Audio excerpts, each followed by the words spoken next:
Good afternoon बच्चों let's मार्च ये lesson आपको नज़र आ रहा है, तो ध्यान से इसे सुनेंगे। ये पेज नंबर 106 है। इसके पहले के वीडियो में मैंने लेट्स मार्च इस लेसन से ही आपका पहली जो एक्टिविटी रहती है चिट चैट, जो वार्मिंग अप के थ्रू आती है, वो एक्टिविटी ली है। अब उसको आप ध्यान से देखेंगे, समझेंगे और अपने नोटबुक में नोट कर लेंगे। अब हम लोग ले रहे हैं lesson let's March part 1। Let's start the lesson. जब मैं लेसन पढ़ती हूँ बच्चों, आपको अपनी बुक खोलकर पेंसिल रखकर उन सारे शब्दों को देखना है जो मैं पढ़ रही हूँ और जो मैं एक्सप्लेन कर रही हूँ, ठीक है। My dear children of the world. अब ये जैसे ही बोला जाता है आपको समझ में आया होगा कि ये एक स्पीच है, क्योंकि हमने जो वार्मिंग अप एक्टिविटी की थी उसमें आप लोगों को स्पीच के बारे में ही बताया गया था कि आपका भाषण किस तरह से बहुत वेल ऑर्गेनाइज्ड होगा, किस तरह से वो अच्छा सामने वाले को समझ में भी आएगा और अच्छा भी रहेगा, जो लोगों को प्रभावित करेगा, है ना। तो प्रभावित करने के लिए कुछ उसके कैरेक्टरिस्टिक्स होते हैं, कुछ विशेषताएं होती है। तो वो विशेषताएं आप लोगों को पहले जो लेसन आया था ना, पेज नंबर उसके दिया है 26 पेज नंबर पे, उसमें भी स्पीच कैसे देना चाहिए, भाषण कैसे होना चाहिए, इसके बारे में एक्सप्लेन किया है। अब ये जो लेसन है ये भी एक स्पीच है। ये जो स्पीच है ये एक नोबेल पारितोषिक जिनको मिला है पीस के क्षेत्र में, शांति के क्षेत्र में, ऐसे कैलाश सत्यार्थी का स्पीच है। उन्होंने, उनको जब प्राइज़ मिला था उसके बाद जो बात हुई थी तो उन्होंने ये स्पीच दिया था। और ये जो प्राइज़ है ये सबसे हाईएस्ट प्राइज़ करके जाना जाता है। नोबेल प्राइज़, वो भी शांति के क्षेत्र में, पीस के क्षेत्र में बहुत बड़ा उपलब्धि मानी जाती है। अब उनकी ही ये सब भाषण में बोली गई बातें हैं जो ये लेसन के फॉर्म में आपके पास आई है। अब आप ध्यान देंगे। My dear children of the world, दुनिया के मेरे प्यारे बच्चों। Your majesties, your royal highness, excellencies, distinguished members of the Norwegian Nobel committee, dear brother Tom Harkin, brothers and sisters and my dear daughter Malala. तो ये जो उन्होंने बोला है ये सभी को सैल्यूटेशन है, सभी को अभिवादन है। जैसे आप लोग बोलते हैं ना कि today's chief guest, then headmaster, beloved teachers and my dear friends, today I am going to speak on. तो इस तरह से उन्होंने भी अपना स्पीच दिया है। और ये स्पीच जो है, ये रॉयल हाइनेस, एक्सलेंसीज जो है, वो वहाँ के राजा रानी जो है, नॉर्वे के जो लोग ये पुरस्कार देते हैं उनको बोला गया है। तो distinguish members, excellencies, your highness, royal highness, majesties, ये सब ये सामने वाले जो डिग्नेटरीज़ है, जो ऊंचे पद पे जो लोग हैं या जो राजा रानी है, महाराज महारानी आज भी उधर है, तो उनको बोला गया ये वाक्य है। तो इन सभी को अभिवादन कर रहे हैं कैलाश सत्यार्थी। और फिर उन्होंने नाम लिया है उनका डियर ब्रदर टॉम हार्किन, शायद उनके साथ ही काम करने वाला होगा या उन्होंने उसे मुँह बोला भाई बनाया होगा, तो उनको बोला है। और उनकी डॉटर मलाला। तो ये जो मलाला डॉटर है ये उनकी डॉटर नहीं है बच्चों, ये पाकिस्तान की लड़की है जो सिर्फ 19 साल की है। और इनको भी कैलाश सत्यार्थी के साथ ये जो पीस प्राइज़ मिला है ये दोनों को मिलकर मिला है। इन दोनों के कार्यों से प्रभावित होकर उन्हें ये नोबेल पीस प्राइज़ मिला है। Nobel peace prize Kailash Satyarthi और पाकिस्तान की मलाला नाम की दो लड़की को, ऐसे दोनों को मिलाकर मिला है। अब from this podium of peace, podium आपको मालूम है, हम लोग हमारे स्कूल में भी जो प्रोग्राम लेते हैं उसमें जहाँ से बातचीत होती है आपसे, भाषण देने वाला जहाँ पे जिसके पीछे खड़ा रहता है, एक बॉक्स रहता है और उसको एक माइक रहता है, तो उस बॉक्स को पोडियम कहते हैं। तो ये जो पोडियम है, ये जो बॉक्स है, ये किस चीज़ का है? ये पीस का पोडियम है, यानी शांति का। क्योंकि उनको प्राइज़ भी पीस के ही क्षेत्र में मिला है। एंड ह्यूमैनिटी, ह्यूमैनिटी यानी इंसानियत। तो from this podium of peace and humanity, इस पोडियम से शांति और इंसानियत के लिए आई एम डीपली ऑनर्ड, मैं बहुत ज़्यादा सम्मानित हूँ, टू रिसाइट अ मंत्र from the ancient text of wisdom Vedas.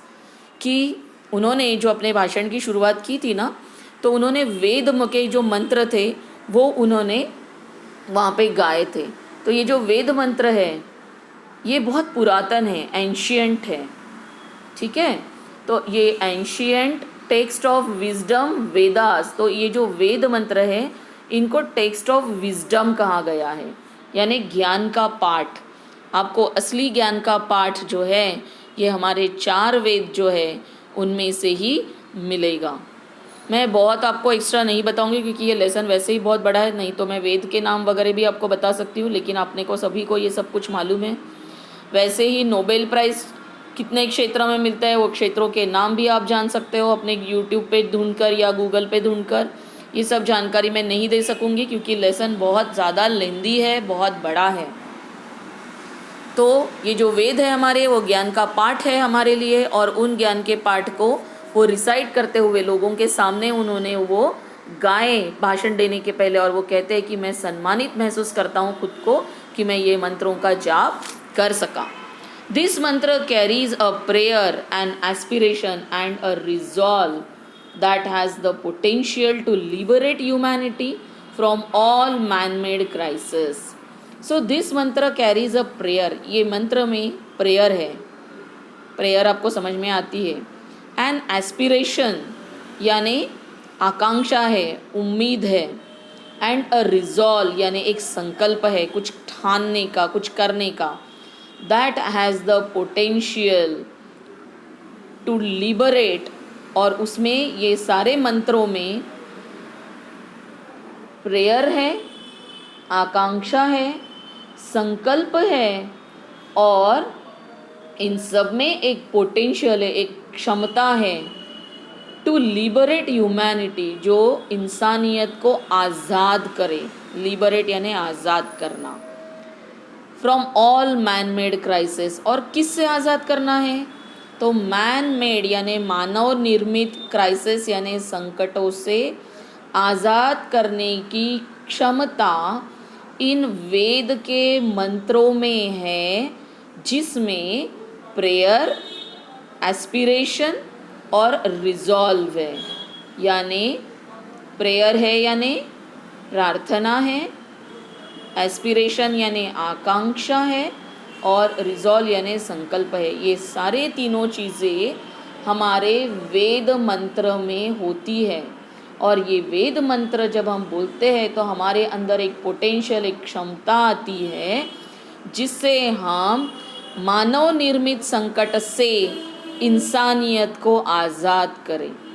मानव ने ही मानव को गुलाम बना के रखा है, तो ये जो गुलामी है इसे आज़ाद करने की क्षमता ये वेद मंत्र में है। ये हमारा दूसरा पैराग्राफ हुआ है। सिर्फ तीसरे पैराग्राफ पे आते हैं। जब जब मैं पढ़ती हूँ तब तब आपको पेंसिल रखनी है, वो शब्दों को देखना है। जब मैं एक्सप्लेन करती हूँ तब भी आपको वापस उन पेंसिल से शब्दों पे रखकर देखना है कि मैडम कौन सा शब्द समझा रहे हैं। इतना ध्यान से अगर आप मेरा वीडियो सुनेंगे तो आपको बहुत अच्छे से समझ में आएगा। लेट्स वॉक टुगेदर, तीसरे पैराग्राफ की फर्स्ट लाइन है। लेट्स वॉक टुगेदर, किसको बोल रहे वो? पूरे इंसान को, पूरे दुनिया के अच्छे लोगों को, कि चलो हम सब मिलकर साथ आगे बढ़ते हैं। In the pursuit of global progress, और कहाँ बढ़ना है? In the pursuit of global progress. Pursuit यानी खोज में, ग्लोबल यानी वैश्विक, और प्रोग्रेस यानी प्रगति। तो वैश्विक प्रगति के खोज में हमको आगे बढ़ना है। अब ये ग्लोबल वर्ड बार बार इस लेसन में आने वाला है, क्योंकि उन्होंने पूरी दुनिया को, पूरे विश्व को इसमें शामिल किया है। तो बार बार मुझे समझाने की ज़रूरत नहीं पड़नी चाहिए। ग्लोबल यानी वैश्विक, पूरी दुनिया के बारे में ये बोल रहे हैं, ये आपको समझ में आना चाहिए। Not a single person should be left out और left behind in any corner of the world.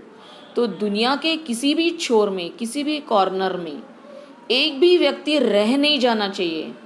Left out, रह नहीं जाना चाहिए, छूट नहीं जाना चाहिए। और लेफ्ट बिहाइंड यानी पीछे नहीं रहना चाहिए, सबको साथ में चलना है।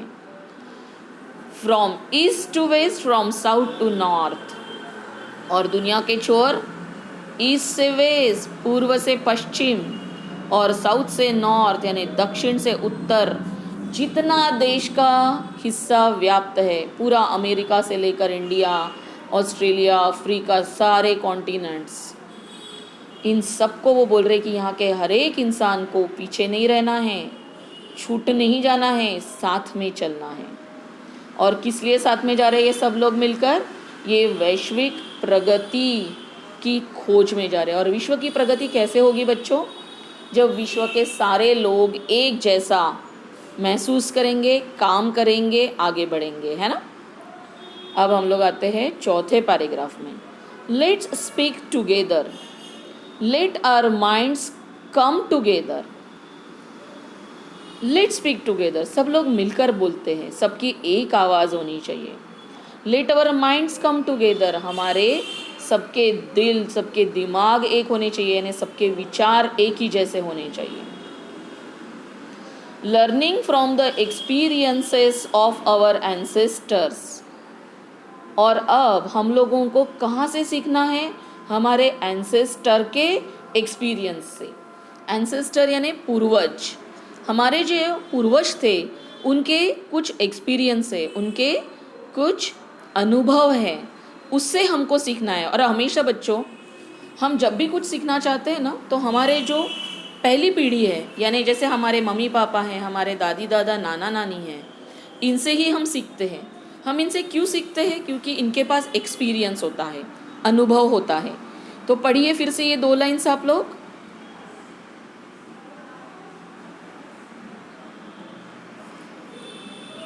Let's speak together, let our minds come together, learning from the experiences of our ancestors, पूर्वजों के अनुभव से हमको सीखना है। Let us together create knowledge for all that benefits all. Let us together, चलो हम सब मिलकर create knowledge, knowledge ज्ञान को create करते हैं, ज्ञान को निर्माण करते हैं, निर्मित करते हैं। For all that benefits all, और कौन से नॉलेज को? ऐसा नॉलेज जो सबको बेनिफिट करे, सबको फ़ायदेमंद हो, ऐसे नॉलेज को हम सब लोग मिलकर क्रिएट करते हैं, निर्माण करते हैं ऐसे नॉलेज का। Next paragraph. आई बाउ टू माई लेट पेरेंट्स। बाउ यानी झुकना, मैं झुककर प्रणाम करता हूँ मेरे लेट पेरेंट्स यानी मेरे स्वर्गीय माता पिता को। टू माई मदरलैंड, मेरी मदरलैंड इंडिया, मेरी मातृभूमि भारत देश। And to the mother earth, और सबसे ऊपर हमारी धरती माता, पृथ्वी हमारी, इसको मैं प्रणाम करता हूँ। With a warm heart I recall how thousands of times I have been liberated. गर्मजोशी से, गर्म दिल से, पूरे अपने अच्छे विचारों से मैं रिकॉल करता हूँ, मैं याद करता हूँ, गर्मजोशी से मैं याद करता हूँ कि कितने बार, थाउजेंड्स ऑफ टाइम, हजारों बार, I have been liberated, मैंने मुक्त किया है। किसे मुक्त किया है, लिबरेट किया है? देखते हैं। Each time I have freed a child from slavery, हर बार मैंने बच्चे को उसकी स्लेवरी से, या स्लेवरी भी बोल सकते हो आप, गुलामी से मुक्त किया है। कितने ही बार मैंने बच्चों को उनकी गुलामगिरी से, उनकी गुलामी के जीवन से मुक्त किया है। In the first smile of freedom on their beautiful faces, I see the gods smiling. तो जब उनको फ्री करने के बाद, आज़ाद करने के बाद, मुक्त करने के बाद, उनके चेहरे पे, सुंदर चेहरे पे जो मैंने मुस्कुराहट देखी, वो मुस्कुराहट भगवान की मुस्कुराहट थी। तो हर किसी को आज़ादी से जीने का हक है बच्चों, उनका अधिकार है ये। और उसके बावजूद भी अगर उनको गुलामी में डाला जाता है और उनको उस गुलामी के जीवन से कोई मुक्त करता है और उनके चेहरे पे वो सुंदर सी मुस्कान जब आती है, क्योंकि हर बच्चे का चेहरा सुंदर ही होता है, क्योंकि वो इनोसेंट होता है, बेगुनाह होता है ना, और बेगुनाही ही ये सुंदरता है। तो ऐसे बच्चे के चेहरे पे जब वो स्माइल देखते हैं तो वो कहते हैं कि मुझे भगवान नज़र आते हैं उनके चेहरे में। तो ये कितना बड़ा काम है कि अगर उनको ये सब में भगवान नज़र आते हैं तो इसका मतलब ये बहुत बड़ा काम है, क्योंकि भगवान जो है, जो गॉड है, अल्लाह है, खुदा है, ईश्वर है, परमेश्वर है, ये सब हमेशा सिर्फ अच्छे काम में साथ देते हैं। और अगर वो मुस्कुराते हैं इसका मतलब आपने बहुत बड़ा काम कर दिया। Next paragraph, I give the biggest credit of this honour to my movements Kallu Kumar, Dhoomdas and Adarsh Kishore from India and Iqbal Masiha from Pakistan, who made the supreme sacrifice for protecting the freedom and dignity of the children. अब I give the biggest credit, credit यानी श्रेय, वो अपने काम के साथ साथ इन लोगों को भी श्रेय देना चाहते हैं। of this honor to my movements, तो ये जो मेरा आंदोलन था, इस आंदोलन में जिन्होंने मुझे साथ दिया उनको भी मैं पूरी तरह से क्रेडिट देना चाहता हूँ। उनके नाम हैं कल्लू कुमार, धूमदास और आदर्श किशोर, और ये कहाँ से है? भारत देश से। और इकबाल मसीह जो है वो पाकिस्तान से। तो इतने सारे लोगों की टीम इनके साथ जुड़ी थी और इन लोगों ने छोटे बच्चों को फ्री करने का काम किया है, जिनके ऊपर जो छोटे बच्चों को भगा के ले जाके उन पे गुलामी लाद देते हैं, उनको फ्री करने का काम किया। और अब गुलामी किस तरह की और है ये हम लोग लेसन में आगे भी देखेंगे। अब इन लोगों ने क्या किया? They made the supreme sacrifice, उन्होंने सर्वोच्च बलिदान दिया। किस लिए? For protecting the freedom and dignity of the children, बच्चों की आज़ादी को और उनकी डिग्नेटरी को, यानी सर ऊंचा करके जीने का हर किसी का स्वभाव होता है, ये उसका सम्मान होता है, ये उसकी डिग्निटी होती है। तो सर ऊंचा करके जीने के लिए और उनके आज़ादी के लिए इन सब लोगों ने बहुत बड़ा सैक्रिफाइस किया है, बहुत बड़ा बलिदान किया है। आई हम्बली एक्सेप्ट, मैं विनम्रता से एक्सेप्ट करता हूँ, स्वीकारता हूँ, दिस अवार्ड, ये जो नोबेल पीस प्राइज़ मिला है, इस पीस प्राइज़ को मैं विनयशीलता से, विनम्रता से एक्सेप्ट करता हूँ, स्वीकारता हूँ। On behalf of all search martyrs, किसकी ओर से? ऑन बिहाफ ऑफ मतलब की ओर से। ऑल सर्च मार्टियर्स, मार्टियर्स मतलब शहीदों की तरफ से। माई फेलो एक्टिविटिस्ट, मेरे साथी, एक्टिविस्ट मतलब कार्यकर्ता, मेरे साथ जो कार्यकर्ता थे, मेरे साथी जो थे कार्यकर्ता, across the world and my country में, ये सारे दुनिया में और मेरे देश में हैं। Next paragraph, my journey from the great land of Lord Buddha, Guru Nanak and Mahatma Gandhi, India to Norway is a connect between the two centers of global peace and brotherhood, ancient and modern. तो मेरी journey जो है वो शुरू हुई great land of Lord Buddha, Lord Buddha की जो महानतम भूमि है, उसके बाद लॉर्ड बुद्ध के बाद गुरु नानक और महात्मा गांधी जी की जो भूमि है, जो इंडिया से नॉर्वे तक आती है, क्योंकि नॉर्वे में ये पीस प्राइज़ मिलता है बच्चों। तो भारत देश से मैंने शुरुआत की और वहाँ से मेरी जर्नी, मेरा प्रवास, मेरी यात्रा प्रारंभ हुई और वो कहाँ पे आके रुकी? नॉर्वे में। इज़ अ कनेक्ट, ये जुड़ना है, भारत देश का नॉर्वे से जुड़ाव हो गया है, between the two centres of global piece. और ये दोनों देश को क्या माना जाता है, ये दोनों एक केंद्र है, सेंटर है ग्लोबल पीस के, वैश्विक शांति के और भाईचारे के। तो नॉर्वे और भारत देश जो वैश्विक शांति और भाईचारे का सेंटर है, केंद्र है, जो पुरातन और आधुनिक जोड़ता है, यानी पुरातन ज़माने की विचारधाराएं और आधुनिक ज़माने की विचारधाराओं को जो जोड़ने वाला केंद्र है, ऐसा भारत देश जो लॉर्ड बुद्ध की ज़मीन है, गुरु नानक जी की ज़मीन है और महात्मा गांधी की जो ज़मीन है, ये देश से मैं नॉर्वे तक जुड़ा हुआ हूँ, क्योंकि दोनों ही देश वैश्विक शांति और भाईचारे का बहुत सुंदर सा उदाहरण है और ये केंद्र है। अगला paragraph, friends, the noble committee has generously invite me to present a lecture. Respectfully I am. Friends, तो ये सभी को भाषण दे रहे हैं, इसलिए वो सबको बोल रहे हैं दोस्तों, द नोबेल कमिटी, ये जो नोबेल समिति है, हैज़ जनरसली, उदारता से, इन्वाइटेड मी, मुझे इन्होंने इनवाइट किया है, बुलाया है, टू प्रेजेंट अ लेक्चर, कि मैं यहाँ पे एक लेक्चर दे सकूँ, एक भाषण दे सकूँ। रिस्पेक्टफुली, सम्मानपूर्वक, आई एम, अब अगला पेज ले रहे हैं, इसलिए ये इमेज चेंज कर रही हूँ। अभी यहाँ तक जो मैंने बोला आपको समझा, आप फिर से इसे सुनेंगे पॉज करके, है ना, तो आपको और अच्छे से समझ में आएगा। तो रिस्पेक्टफुली आई एम, सम्मानपूर्वक मैं,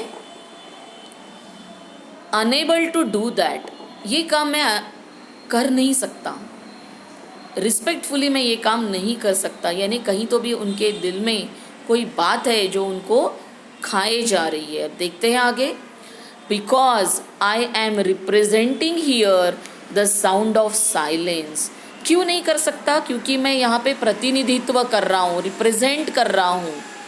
क्या प्रतिनिधित्व कर रहे हैं वो, खामोशी की आवाज़ का प्रतिनिधित्व कर रहे हैं, यानी जो गुलाम हैं उनको बोलने का अधिकार नहीं होता है। बच्चों, हमने 8वीं में भी एक लेसन देखा था, एंड्रोस्लेस एंड द लायन का, या फिर द लायन एंड द एंड्रोस्लेस, आप कुछ भी बोलिए। उसमें आपने देखा था ना कि जो गुलाम होते हैं उनको किस तरह से उनके साथ पेश आया जाता है, जानवरों से भी बदतर उनके साथ कार्य किया जाता है। उनका बर्ताव जो रहता है उनके मालिकों का, वो बहुत ख़राब रहता है और वो चू चपट नहीं कर सकते, कुछ नहीं बोल सकते, उनकी आवाज़ दबा दी जाती है, उन्हें खामोश कर दिया जाता है। तो इसलिए ये भी गुलामी जो बच्चे कर रहे हैं उनकी आवाज़ लेकर आए हैं, और इसलिए वो खुश नहीं हैं क्योंकि ये खामोशी की आवाज़ है, ऐसा उनका कहना है। क्योंकि जो बच्चे गुलाम हैं वो तो बेचारे बोल ही नहीं सकते, उनकी आवाज़ बंद कर दी गई है, तो इसलिए ये भी इनकी आवाज़ बनते हुए यहाँ पे बहुत खुश नहीं है। बोलना तो वो बच्चों की तरफ से चाहते हैं, लेकिन फिर भी वो खुश नहीं है क्योंकि उनकी आवाज़ जो है इन बच्चों की जो गुलामी में है वो कैसी है, खामोश आवाज़ है। द क्राई ऑफ इनोसेंस, ये जो क्राई है, ये जो रोना है, ये बेगुनाहों का रोना है। इनोसेंस यानी बेगुनाही, तो ये बेगुनाही की क्राई यानी रोने की आवाज़ है।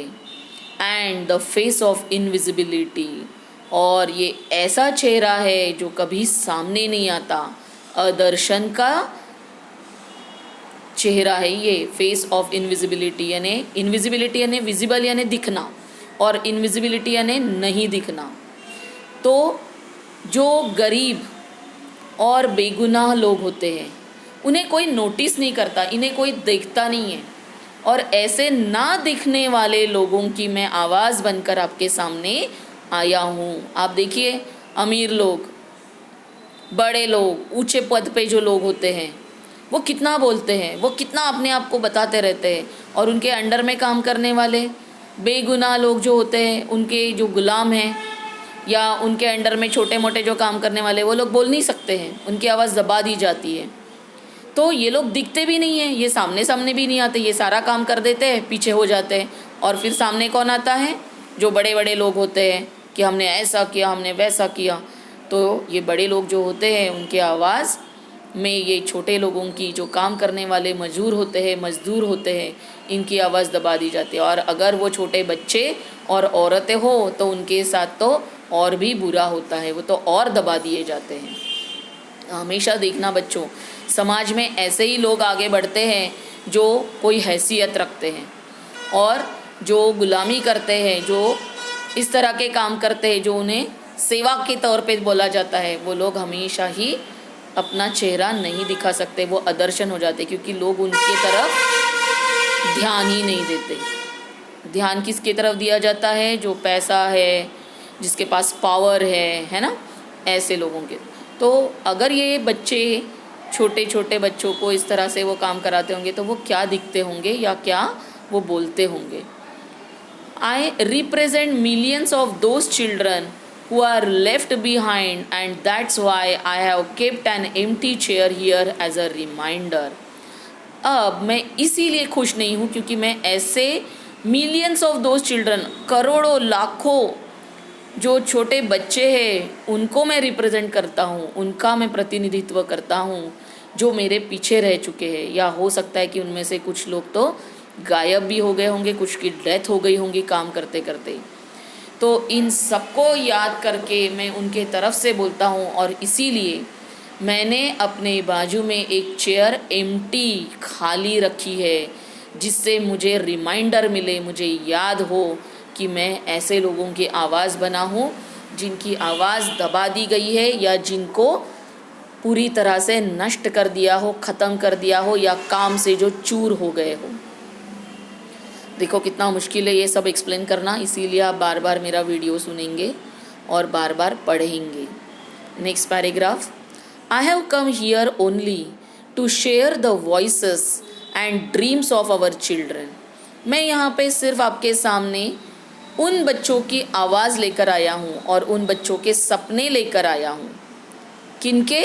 जिनकी आवाज़ दबा दी गई है, जिनको काम के तले, बोझ के तले दबा दिया गया है। Because they are all our children, क्योंकि वो सारे हमारे बच्चे हैं, ये पूरी दुनिया के वो बच्चे हैं, और इसलिए मैं ऐसे बच्चों की आवाज़ और सपने लेकर आपके सामने आया हूँ, और मैं वो शेयर करना चाहता हूँ आपसे, यानी आपके साथ साझेदारी करना चाहता हूँ, आपसे साझा करना चाहता हूँ। Gestures to everyone in the audience. अब जब उन्होंने सबको बोला है तो भाषण देते हुए उन्होंने जेस्चर यानी इशारा किया ऑडियंस की तरफ, जो सामने बैठी हुई ऑडियंस थी, जनता थी, उनको सुनने वाली पब्लिक थी, उनको देखकर उन्होंने ये भाषण का वाक्य बोला है। अब फिर से भाषण की ओर आते हैं। I have looked into their frightened and exhausted eyes. मैंने इन बच्चों के फ्राइटन्ड यानी डरे हुए और एग्जॉस्टेड यानी काम से थक चुके, चूर हो चुकी आँखों को देखा है। I have held there injured bodies. मैंने उनके ज़ख्मी बॉडीज़ को, उनके ज़ख्मी शरीर को हेल्ड यानी पकड़ा है, धरा है। हो सकता है कि कुछ गुलामी करते हुए बच्चे इनके ही हाथों में आकर चोट खाकर गिर चुके हैं। And felt their broken spirits, और उनकी टूटी हुई आत्मा, जब किसी के सपने टूट जाते हैं बच्चों, या जब किसी के सामने मौत दिखाई देती है, तब उनकी जो आत्मा होती है ना, झंझोड़ देती है हमें। तो ऐसी आत्मा और ऐसे शरीर को मैंने सामने देखा है।